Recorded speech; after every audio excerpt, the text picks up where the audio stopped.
Good morning friends. நம்ம இப்போ என்ன பார்க்க போகிறோம் அப்படின்னா, கவிஞர் தமிழொலி.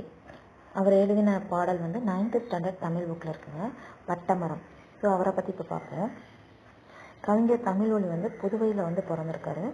இவர் வந்து பாரதியாரின் வழித்தோன்றல், அப்புறம் பாரதிதாசனின் மாணவர். இவரோட படைப்புகள் பார்த்தீங்க அப்படின்னா வந்து இங்கே பாருங்கள்: நிலை பெற்ற சிலை, வீராயி, கவிஞனின் காதல், மேதினமே வருக, கண்ணப்பன் கிளிகள், குருவிப்பட்டி, தமிழர் சமுதாயம், மாதவி காவியம். ஓகேவா? இதெல்லாம் வந்து தமிழொலி எழுதின படைப்புகள். இந்த பட்டமரம் அப்படிங்கிற பாடல் வந்து எதுலேருந்து எடுத்திருக்காங்க அப்படின்னு பார்த்தீங்கன்னா, தமிழொலியின் கவிதைகள் அப்படிங்கிறது வந்து எடுத்திருக்காங்க. ஓகேவாங்க? இவரோட இது வந்து குரூப் 4ல் வந்து சிலபஸ் இருக்குங்க தமிழொலியை பற்றி, அதனால நல்லா பார்த்துக்கோங்க. அதுக்கப்புறம் இங்கே இருக்கிற சொல்லும் பொருளும் பார்த்துக்கோங்க.